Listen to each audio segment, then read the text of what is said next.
जय जिजाऊ जय शिवराय माझी YouTube family. बघा वातावरण किती शांत, हवा सुटली, नारळाची पानं वगैरे हातात, झाडांची फांदी नारळाच्या. इकडे अशोकचं आहे, इकडे नारळ, इकडे पूजेचं नारळ उगवलंय, लावण्यासाठी ठेवलंय. फुलं पण खूप छान दिसतात, किती छान दिसते.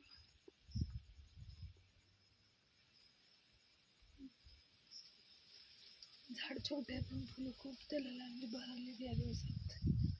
इकडे मस्त सुगंध दरवळते फुलांचा, प्रसन्न वाटतं मनाला प्रत्येक माणसाला फुलं बघितली तर. मग मी 2-3 दिवस ते फोनमध्ये काहीतरी गेम घेतली होती त्या छोट्या मुलांनी, त्यामुळे चालत नव्हतं, त्यामुळे व्हिडिओ नाही टाकला. माझे मायबाप वटपौर्णिमेचा वगैरे आपला साधा सिंपल आहे, टाकणार आहे, नक्की बघा. धन्यवाद. या ताईला सबस्क्राईब करा.